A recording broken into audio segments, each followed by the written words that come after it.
It's my pleasure now to introduce our speaker for this morning, Dominic Lieven. Dominic is one of those people they always say needs no introduction. Of course, I'm going to just mention one or two things. We've been friends a long time. He's a distinguished historian, chairman of a political science department, or what they call government, I think, back there. Is that what they call it? So he knows the cross-disciplinary approaches. He's written books on the origins of Russia and the origins of World War I, all about empires. Yeah, he's an expert on imperial politics. And the book I like the most is one about Napoleon and the War of 1812 in Russia. So today, Dominic will speak.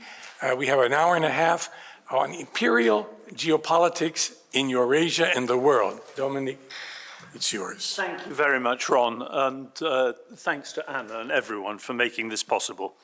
I have vastly too much to say for one lecture. This ought to be 2, if not 3, but I will attempt not to gabble.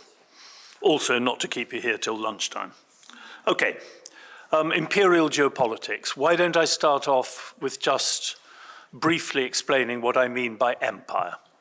By empire, and this is a very Heath Robinson definition, I mean first, enormous scale, size. Secondly, I mean great diversity, which above all means multi-ethnicity. And thirdly, and most importantly, I mean power. Scale, size. The basic point about size is terribly obvious. Size implies the enormous resources, apart from anything else, which are fundamental to power. But size is also an enormous challenge to governance, especially given pre-modern communications. The miracle is, given pre-modern communications, that any of these enormous polities were even marginally governable. Diversity, multi-ethnicity, also a tremendous advantage in one sense to empire. One of the great boasts of empire was that the ruler was the monarch of many peoples, the king of kings, etc. But it was also a challenge. Diversity, managing diversity is a challenge. If I was going to generalize, I would say that the modern era has to some extent made size, scale easier to manage because of modern technology. It has shrunk distance. On the other hand, it has made diversity, particularly multi-ethnicity, harder to manage, given the politicization of ethnicity, ideas of popular sovereignty, and the definition of a people through ethno-linguistic historical categories. I think it would be fair to say that empires have always been extremely difficult to govern for obvious reasons. These are very complex polities and, with a multiplicity of potential challenges. But one of the things which made them more or less governable, often in the past, was that you were talking about very light touch government. Essentially, most empires, for most of the time, the rulers bothered about the top 2% of the population. Local populations were managed generally through the systems of coercion and patronage of local elites. Managing what you might describe as contemporary neo-empires, or mega-states, or super-states, as they're sometimes called, in the era of big government, in the era of, well, if you like democracy, at least democracy being on the surface the dominant ideology in the contemporary world, the one which even authoritarian regimes pay some lip service to. Given the challenges of modern government, given the demands of modern literate populations, is an absolute nightmare. There are very few countries which actually matter for the future of the planet. They are by definition superstates, neo-empires, and they are damn nearly ungovernable. Barack Obama's famous comment in one of the volumes of his memoirs, that if you were trying to govern a modern mega-state democracy, you basically could achieve nothing. The constraints were so great, is very much to the point. That takes me on to my third, and from my perspective, most crucial element of my 3-part definition of empire, which is power.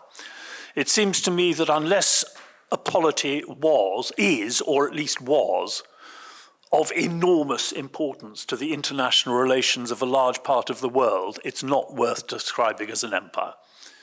Now, by power, I absolutely do mean hard power, military power, economic power. The relationship between economic and military power is not self-evident. For 2,500 years, nomadic polities were usually, in military terms, superior to their sedentary neighbors. They were nevertheless, of course, in no sense economically superior. So one should not take for granted that across the whole of history and forever, military power is rooted in economic power. Even today, economic power does not translate automatically into effective military power. Nevertheless, the connection nowadays in the era of post-industrial revolution is very close. So these are the elements of hard power, and they are essential. I think it is one of the failings of academia, and certainly history departments, in my experience, that these have been very unfashionable subjects for really all of my career. They matter a lot. Empires fall usually as much as anything over issues of military power and military mismanagement. Nevertheless, I'm the last person in the world to claim that military and economic power, hard power, is more important than the various elements of soft power, ideological, cultural, you name it. In the end, what matters most about empire, what makes the most interesting empires are those which are linked to some great universal religion or high civilization, because in that sense they determine not just who runs the world, but what values run the world. And that is, of course, quintessentially soft power. One sort of concrete example, two empires about which I used to know nothing and now have a little knowledge, are the Mongol Empire and the early Caliphate, in other words, the Caliphate of the Umayyads and the Abbasids. Both are rooted, in terms of hard power, in the military power, the military superiority of nomadism. But there is no question that in terms of nomadism, Mongol military power is much more formidable than the power of the Arabian nomads who founded the Caliphate. On the other hand, if you're talking about soft power, and that above all means Islam, you are talking about the enormous power for mobilization, for unity, for purpose, all sorts of things, of this great universal religion of salvation. And of course, if you're thinking about the long-term impact of those two empires, then, unquestionably, and by 100 miles, it is the Caliphate which matters, because it is the foundation for the great Islamic world community, which is still a vital part of contemporary world culture, politics, you name it. If you're talking about imperial power, that, to me, actually subsumes geopolitics, geoeconomics, and geocultural power. That is what I mean by imperial power. These are the strands of imperial power. And of course, all these elements do tend to overlap. If you're talking about geoeconomic blocks, we're in a sense now back where we were in the late 19th century, in the era of high imperialism. We're talking about controlling regions of the world because they are markets, because they are sources of vital raw materials. We are talking about the race for technological superiority as we were then, in that era. But we're also, both looking into a future and making comparisons with modernity, and to a very, very distant past. In many ways, the most significant issue of all in the 21st century is likely to be water when it comes to geoeconomic blocks. It is very much to the point that the two most important polities in Asia, China and India, are both major water deficit countries. It is very much to the point that in terms of the challenge of climate change, China and India are the most important countries for the whole of mankind. It is very important indeed that the Chinese are sitting on the headwaters of most of the key rivers of South Asia and Southeast Asia. So these kind of issues, the past, the future, the present, are all intermingled. Culture, politics, geopolitics also.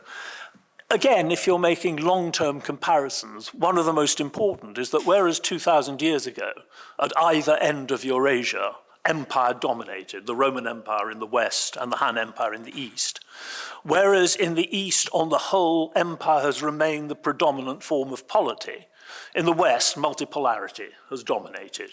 And that has enormous implications for the whole, future of the world, geopolitics, you name it. And there are many, many reasons, which I don't have time to go in now, as to why empire should have predominated over the millennia in Eastern Eurasia and multipolarity in Western Eurasia. But in a sense, the most important geopolitical fact is an idea. The basic idea which emerged in the Warring States era and has taken root ever since, both as an intellectually hegemonic idea and through the experience of dynastic empire in China, is the basic conception, as far as I can see, which dominates Chinese thinking right the way down, that the only truly legitimate Chinese polity is one which includes the entire Chinese cultural space. So, the power of that idea to legitimize or delegitimize any government in mainland Eastern Eurasia is an idea, if you like, but it is also an absolutely crucial geopolitical fact. Okay, so that's the end of my first section. On to geopolitics in a narrower and I think in some ways academically more useful sense. I mean, geopolitics now, if you read it in the newspaper, basically just means hard power is exercised by big countries in big regions of the world. It's like, in the modern world, every change is a revolution, every mouse is a lion, etc. Geopolitics in a more precise meaning, the impact of geography on politics and policy, that's what I'm going to talk about now. And one particular aspect of that, the geopolitics of space, the geopolitics of scale. By that I mean both practical problems of governance and the ideological implications of space and scale. It's a goofy but not completely absurd generalization. It's the kind of thing I think of in the bath. To say that the contemporary competition between China and the United States is in some ways Plato against Aristotle. I mean, Aristotle believed not merely that democracy was the best form of government, indeed the only form of government in which a human being could be entirely human, exercise very definitely his potential. He also believed that if you were in a polity where there were a sufficient number of what we would describe as educated middle-class males, democracy was actually the only viable system of government.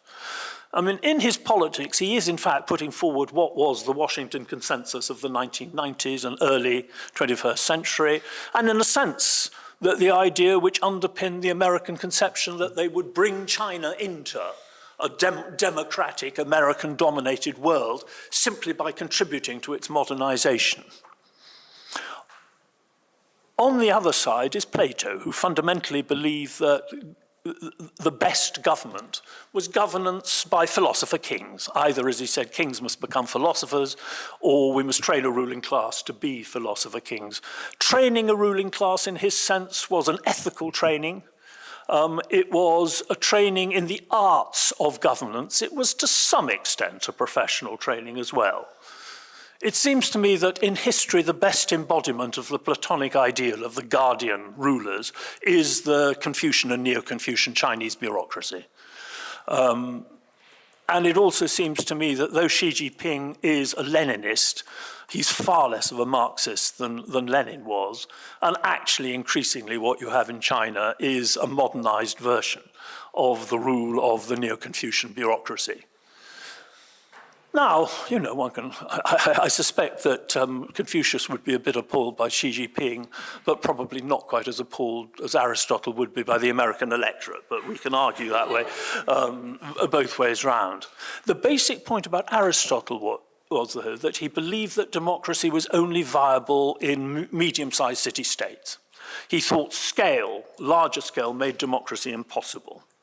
The problem about medium-sized city-states is that quite apart from the difficulties of managing stable democracy in any state,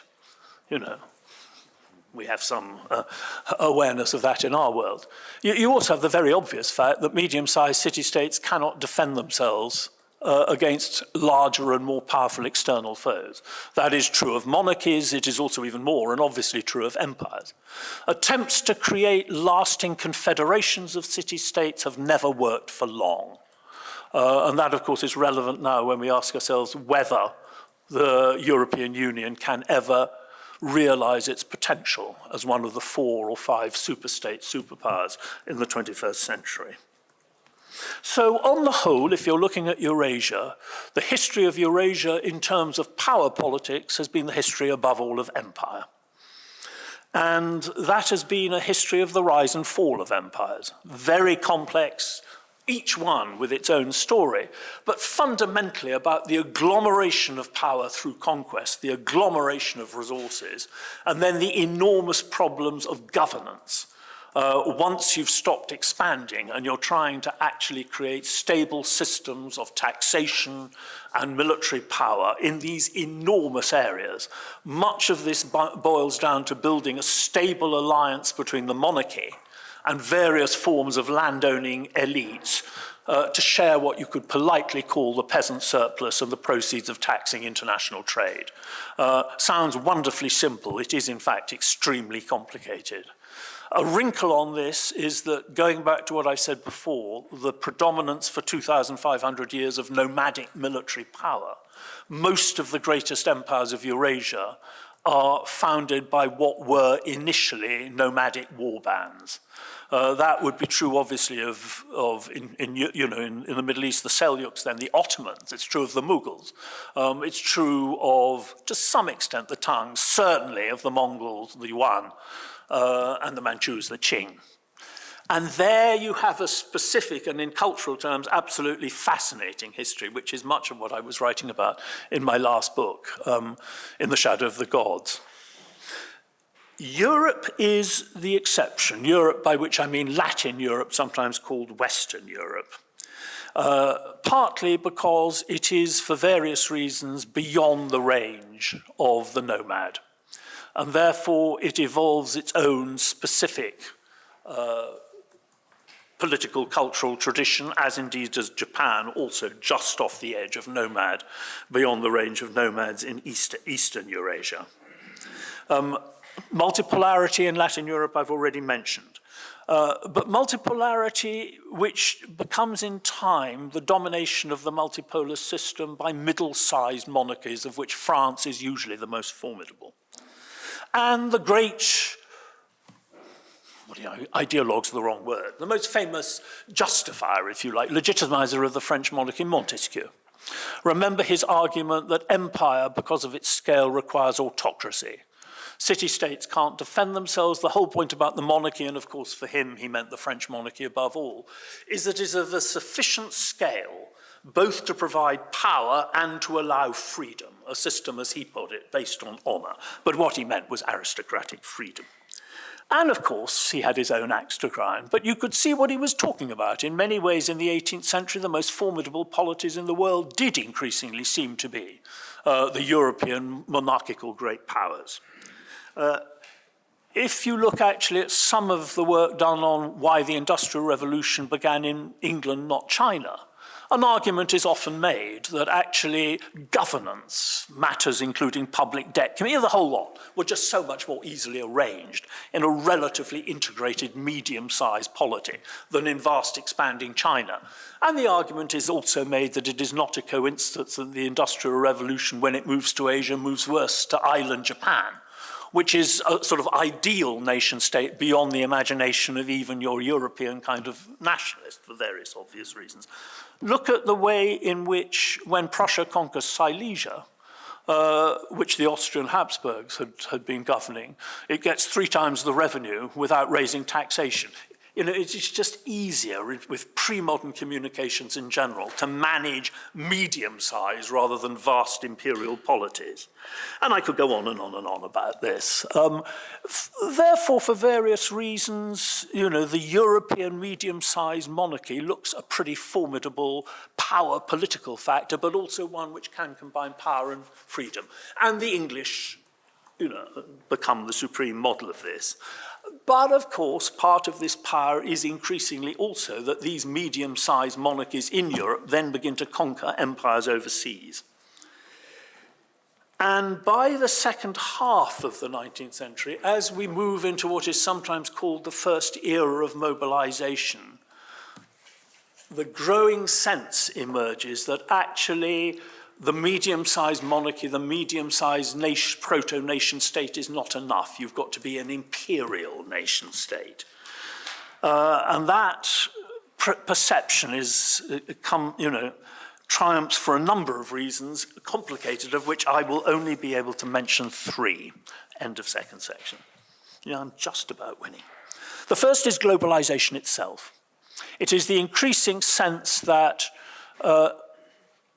Europe and the European national communities can only thrive if they control overseas markets, sources of raw materials, etc., etc., etc.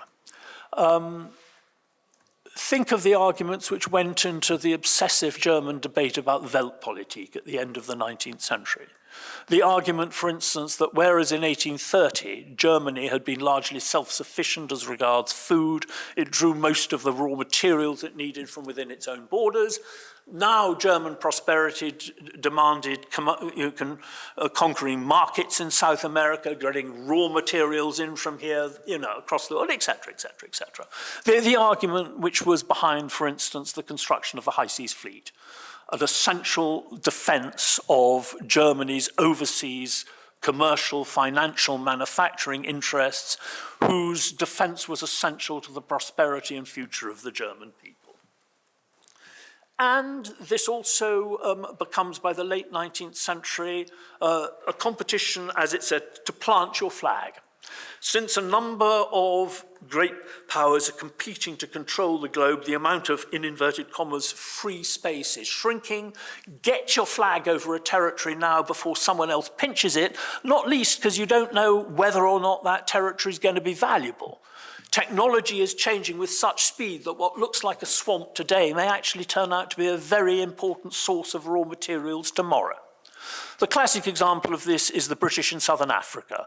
In the 1870s and 80s, they let the Boer farmers, Dutch farmers of the Cape, wander into what is now, the Orange Free State and Transvaal.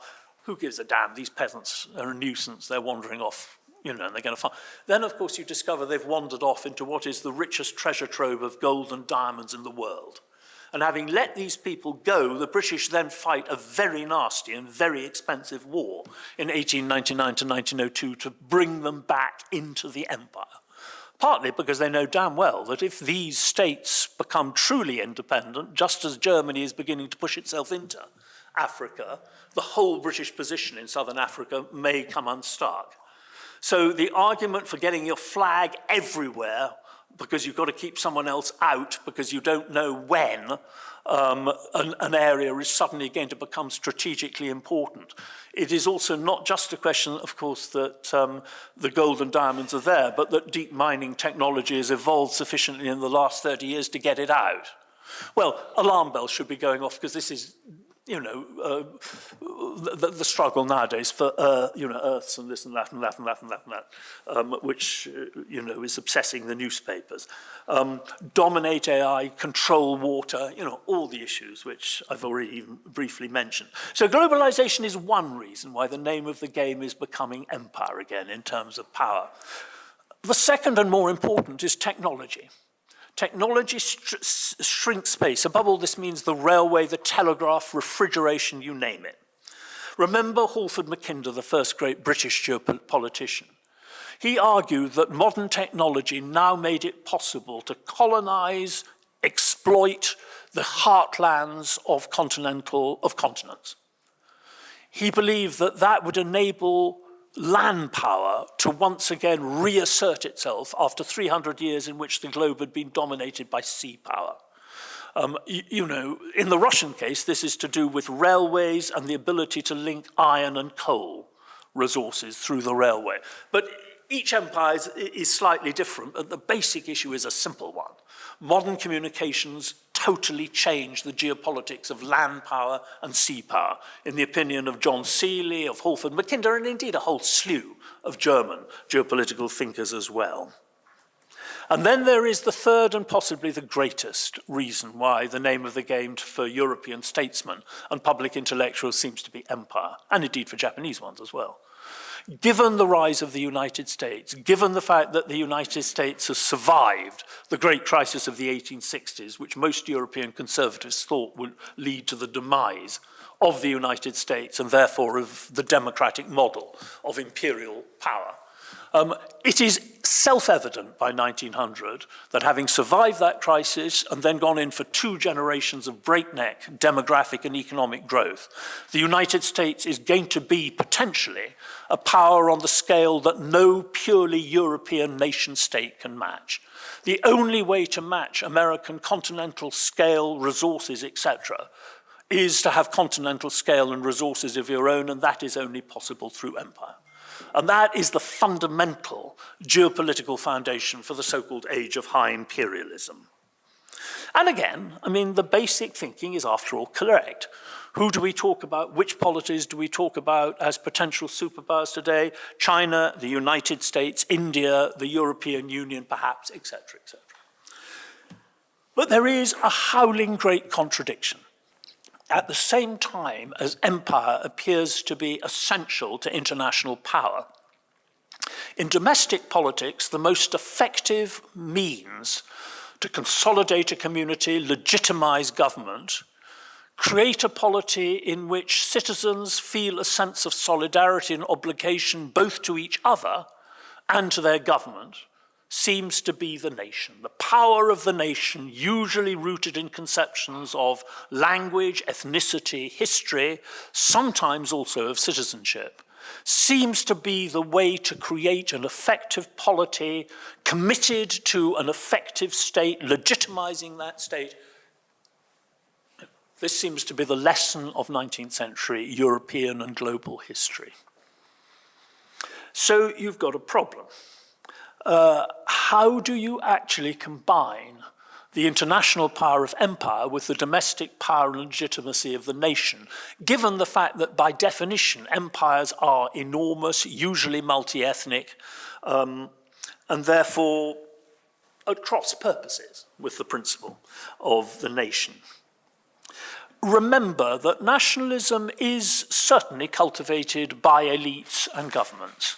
It is certainly cultivated in the era of the early Industrial Revolution to try to manage what is seen as the disintegrative forces of industrialization, loss of religious faith, living in anomie in the great industrial cities, and very specifically in political terms, as a counter-ideology to radical socialist, etc., challenges to the existing order and existing elites. But nationalism also comes from below. It seems to offer to many people an alternative to religion, or maybe an addition to religion in the case of populations where religion and the nation are easily aligned, Poland, Ireland, you name it.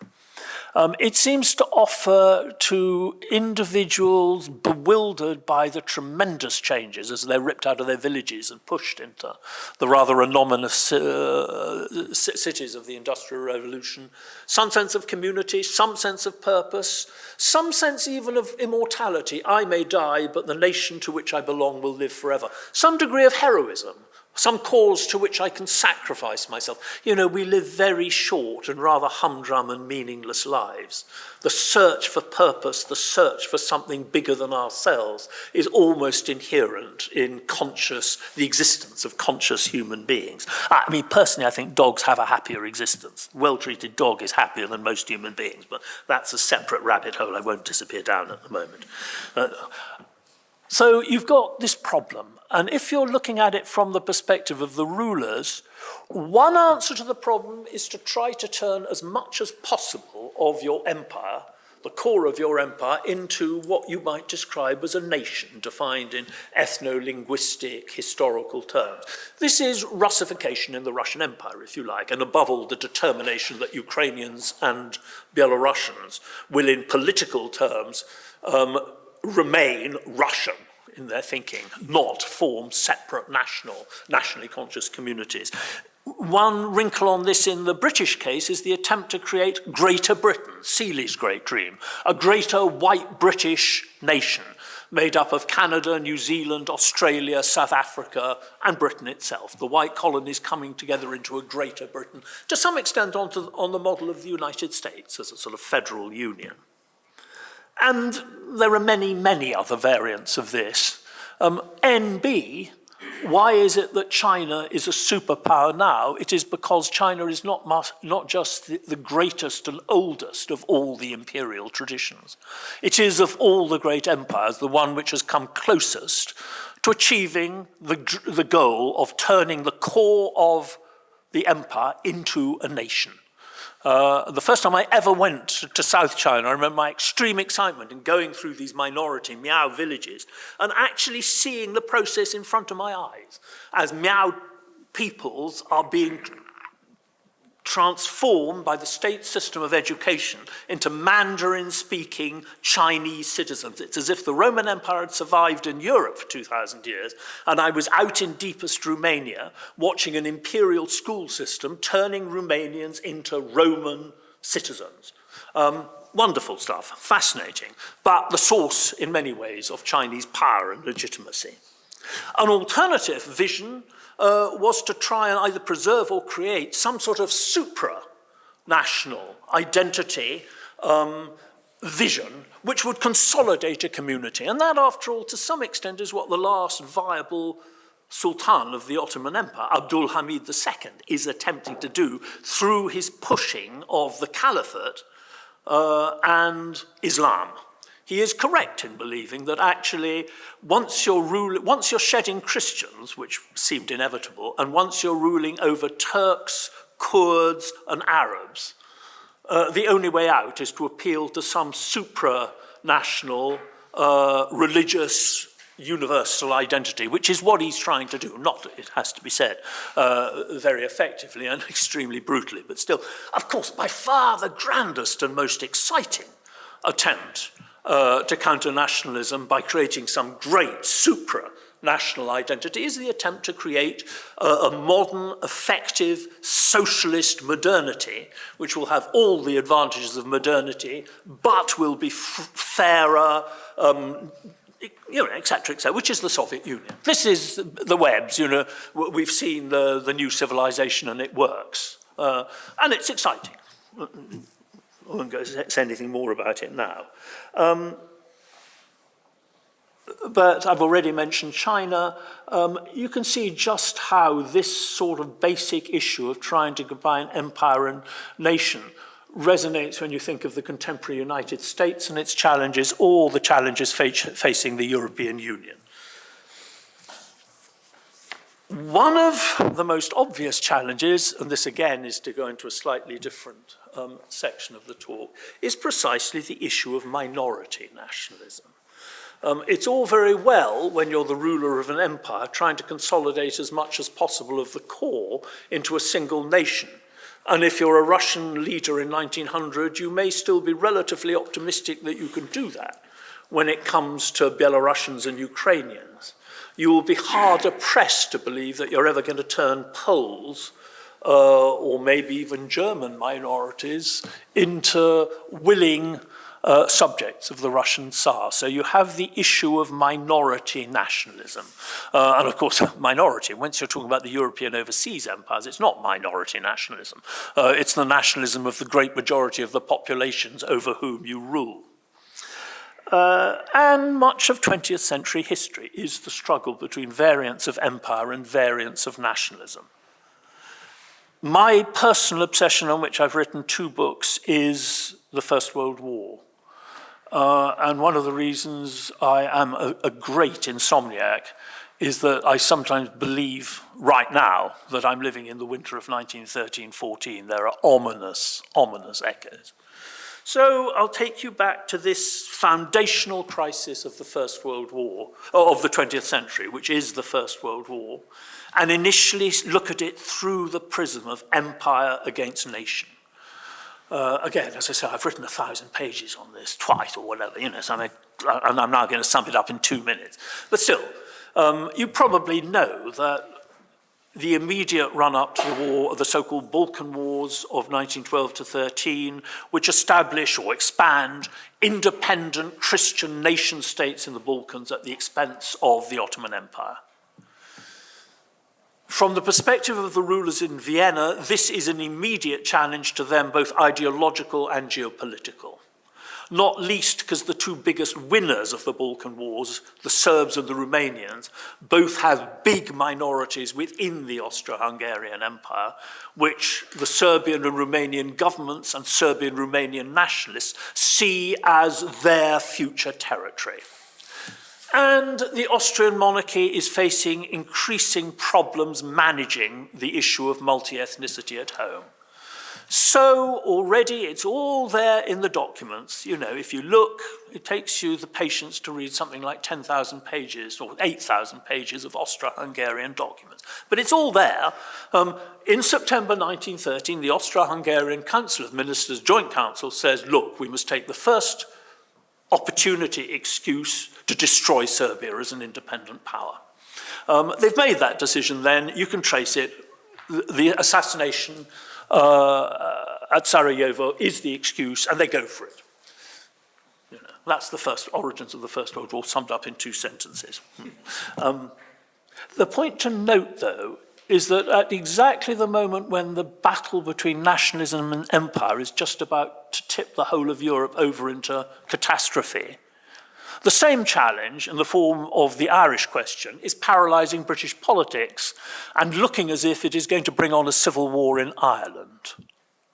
And then I think it is also worth comparing what happens in 1914 and 1956. It seems to me that the Suez Crisis is in many ways the Austrian moment, the 1914 moment of the British and French empires. You have British and French imperial elites reacting to geopolitical decline and rising nationalist challenges with a very Austrian combination of arrogance, panic, and miscalculation. And the main difference has got nothing to do with democracy in Paris or London. It has to do with the fact that in 1956, Big Brother in Washington says no and imposes that decision on London and therefore Paris. In 1914, Big Brother in Berlin doesn't just say yes, but actually, if anything, gives the Austrians a push.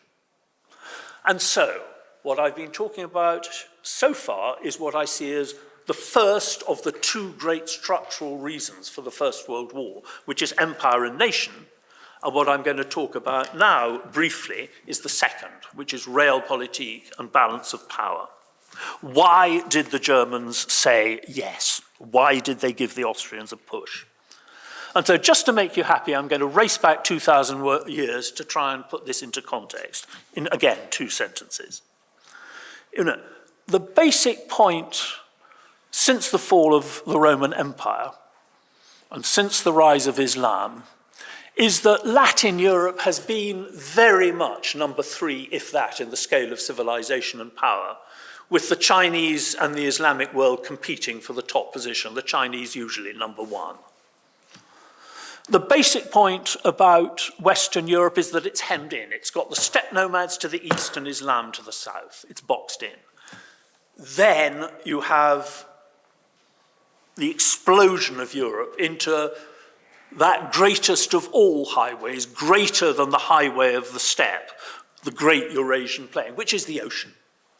And it is the fact that Western Europe takes over the whole new world, grabs its resources, and uses them to expand its own power, which transforms global geopolitics. Hitherto, Europe, Latin Europe, had got very little it could offer to Indians, Chinese, and the peoples, the more sophisticated peoples of Asia. Firstly with American silver, and then with other colonial goods, Europe finally has something to offer. That is to simplify things dramatically, but I think it's the basic truth.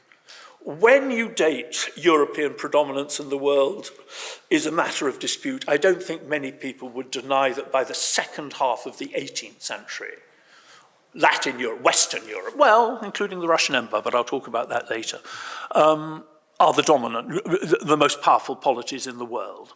It is also the case that by the second half of the 18th century, it becomes increasingly clear that number 1 among the European powers are the English, or the British, if you want to call them that. It is, after all, the 7 Years' War, 1756 to 63, that establishes that America, North America, and India will be Anglophone, not Francophone. And that order of Western predominance of the world and the Anglos within the West, established by the 7 Years' War, was challenged in the Revolutionary and Napoleonic Wars and the two World Wars in the Cold War, and each of those challenges failed.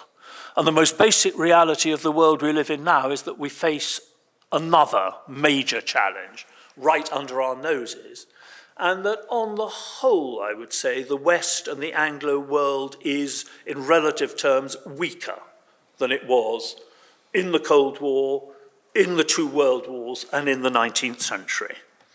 The margin of power is much less. And there are all sorts of ways in which one can measure this, but one little piece I always liked was Mahan, the American admiral who was the great advocate of naval power, geopolitical thinker, late 19th, early 20th century. He wrote in a little essay in 1899, it was one of these think pieces about what's the next century going to mean. He said that the future of the world would depend on whether the Anglos could conquer the Asian middle classes for their values. And that actually is still quite subtle, I think. It is, after all, at the basis of American modernization theory. And I like it partly because I sit in the middle of this. I've been married to a Japanese woman for 40 years. She was the first Japanese woman to graduate from London Business School. In one sense, I look at the world from Tokyo through the eyes of a woman who is very much a member of the Japanese establishment, but is at the same time very against that establishment because she's a determined feminist.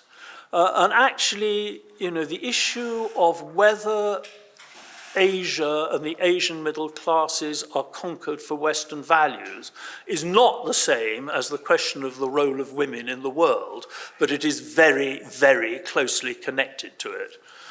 Because this is both one of the most contentious issues in cultural and ideological terms, and is absolutely fundamental, the role of women to the power of states, not just in political, but also in geopolitical terms. So, I can't go on about this. There's a rabbit hole I could dive into for the rest of the week, but I just leave it out there with you. If you look at the initial basis of Anglo power, they are British maritime, commercial, financial, and to some extent manufacturing power. They are also the way in which the European state system operates and is manipulated by the British. The fundamental point here is that a small island off the northwest coast of Europe could not go on to conquer and sustain a global empire unless it was able to manage the security of the motherland, the core of the empire, very cheaply by international standards. And that is the main function of the European balance of power. So long as the continental balance of power operates and no one power dominates Europe, the British, by manipulating that balance of power, can actually maintain their own security in their metropole at very low expense by comparative historical terms. The basic point about the European balance of power and the European state system is that it is difficult but possible for one European polity to conquer what I think of as the Carolingian core of Europe. In other words, the territories ruled over by Charlemagne, in other words, the 6 initial founder members of the European Union: France, Germany, the Low Countries, Italy. It is very difficult from that base, however, to go on to conquer the rest of Europe and create a genuine empire in Europe. Napoleon tried, the Germans tried twice, they all failed.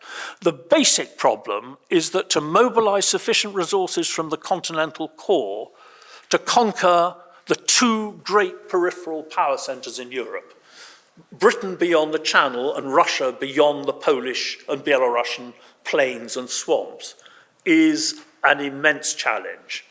It's not impossible. That's Europe's tragedy in the 19th and 20th centuries. Sometimes you think you're just about to get there, but it is very difficult because it requires an enormous amount of power, and it also requires a different kind of power. You need a maritime power to get you across the Channel and keep you there, and you need a military and logistical power to get you to Moscow and keep you there in the heartlands of Russian power south and east of Moscow. As I say, it's been tried 3 times and it failed 3 times. Initially, this basic British hegemony is enormously strengthened by the fact that in the first half of the 19th century, Britain becomes the first industrial power. And that strengthens the European system, it strengthens Britain's global role. Problems come when the Industrial Revolution spreads to continental Europe. And that it initially means, with the rise of, with the Industrial Revolution in Germany, then German unification in 1870 to 71, then the German-Austrian dual alliance of 1879, which create a Germanic bloc in Central Europe, which is the cutting edge of the European economy. And that is a challenge to the British, and most English-speaking work on the origins of the First World War obsess about it as being the cause of the First World War. It wasn't. It wasn't. The Germans start the First World War because what they see is the Industrial Revolution spreading to Russia, Russia being the only European economy whose share of global GDP is growing despite, of course, the enormous growth of American GDP. Germany, in relative terms, even at the height of its advance, is in fact retreating in global terms. Russia is just beginning to advance. The Germans see that if economic development continues in Russia at its present rate, Russia will be Europe's hegemon within a generation. And they were largely right. Germany in 1939 has made a great recovery from the Depression, etc., under Hitler. But actually, Russia is already moving into a different realm in terms of actual and potential power. Relative to 1914, Russia, despite all the catastrophes of the 20s and 30s, is much more powerful, and Germany is much less powerful than had been the case in 1914. So there was a ghastly logic in what the Germans were doing. Nevertheless, the fundamental German decision in 1914 is we go now. We'll win now, we'll lose in a generation. And that is the most fundamental reason, structural reason, why the First World War happened. A point to note, and I'm almost there, a point to note, is that the Germans very nearly did win the First World War. If the Germans had not brought the United States into the war unnecessarily in early 1917, just as the Russian Revolution was about to take Russia out, the Germans would have won the First World War, probably. You have to remember, you do not need, to win the First World War, you don't need to win on the Western Front. All you need is stalemate on the Western Front and Brest-Litovsk, the Treaty of Brest-Litovsk in the east. If Russia, as was the case at Brest-Litovsk, ceases to be an empire, ceases to be a great power, if the borderlands of the Russian Empire, and above all Ukraine, become German satellites, then Germany is the dominant power in East Central Europe, which means that it is the predominant power on the whole European continent. That was within the Germans' grasp. There is no way that the English and French on their own are going to defeat Germany without Russia and without the United States. Britain was increasingly financially completely dependent on the United States, and there was a big issue coming up as to whether they were going to be able to go on financing the war. The French army mutinies, the Russian army disintegrates, the Italian army is defeated at Caporetto. The Germans have it in their hands to achieve victory in the First World War. But they bring in the Americans, and that's it. And that helps to explain much of the tragedy of European geopolitics between the wars. The basic point is the First World War starts above all else as a war between the Russian and two Germanic empires for predominance in East Central Europe. Nobody could have predicted that as a result of the war, all three empires would be defeated. The Versailles Treaty and the Versailles Order are constructed against Germany and against Russia. You cannot have a stable European order constructed against the two latently most powerful peoples on the continent and states on the continent. Of course, it is also the case that the Americans did not help one bit. Firstly, by intervening decisively in Europe. Actually, I think the isolationists had a good case in the First World War. I would be slow to say that loudly, given the implications for contemporary American politics, but I think they did. But certainly it was a disaster that the Americans determined the fate of Europe in the First World War by massive intervention. Their power underpinned the Versailles Order, and then they withdrew almost completely. That, combined with the fact that the order is created against Germany and against Russia, makes a Second World War probable. Not certain, but probable. So that's all I'm going to say about history, and I'm going to leave you with just 2 comments about the relevance to now. Rather interestingly, in 1909, at that time, the Russians, of course, are obsessed with the German threat. But they are also beginning to worry hard about China. And many Russian intellectuals, public intellectuals, are beginning to think that in the long run, China will be the greatest threat to Russia's position in Eurasia. And a very intelligent and extremely unpleasant right-wing public intellectual called Mikhail Menshikov writes a piece in Novoye Vremya which says, calm down, it'll take the Chinese 3 generations to recover. By that time, the English will long since have been kicked out of India, and India will be our natural ally, Russia's natural ally against Chinese hegemony in Eurasia. So, things have changed, but basically you can make these calculations longer run. And I remember when I was teaching at Harvard in '93, I went to dinner with Akira Irie, who some of you may know. Very nice man and very fine historian of international relations in East Asia. And I depressed him immensely because he was enormously committed to bringing China into the democratic and liberal capitalist world order by telling him that, in my opinion, if we'd failed to bring Germany into that order peacefully in the early 20th century, the chances of doing the same with China were slim. Pretty obviously, both in power political terms and in cultural terms, it was far easier, in principle, to bring the Kaiser's Germany, semi-liberal, entirely European, capitalist, Protestant-dominated, into the world order dominated by Britain and the United States than it was going to be to bring in China. Apart from anything else, because Germany is just one, admittedly primus inter pares, of the European powers, it is not nearly as enormous a geopolitical weight as Imperial China. The unity of Eurasia, continental Eurasia, under Chinese rule. And secondly, and even more obviously, China is much more alien in terms of its history than the Kaiser's Germany was. So there were going to be real difficulties, and there are real difficulties. It does not surprise me in the slightest that China is a very difficult country to integrate into a world order created by, and to some extent for, the Anglo-Americans. So that's the first thing I'll say. The second is more basic. Look, I've been talking about much of world history and international contemporary politics in an hour. Inevitably, you talk in terms of vast generalizations, structures, this and that. It sounds as if individuals play no role. Don't believe a word of it. On the one hand, my books have been about geopolitics. They've been about big issues, structures, hereditary monarchy as a system of rule, you name it. But also, I've written biographies. I'm very much committed to the idea of the individual's role in certain contexts as being vital. And after all, my last book, which is In the Shadow of the Gods, is precisely more than anything else. It revolves around the tensions between deep structure and the individual. That is, again, a book which took rather a long time to write, so I will not try and summarize it in my last 2 minutes. But again, I will stay with my obsession, which is the winter of 1913-14, the origins of the First World War, which, believe you me, hang over us. The war still is the answer to many of the problems we face now. It's absolutely fine to talk about the deep structural issues which were immensely important in bringing about the war.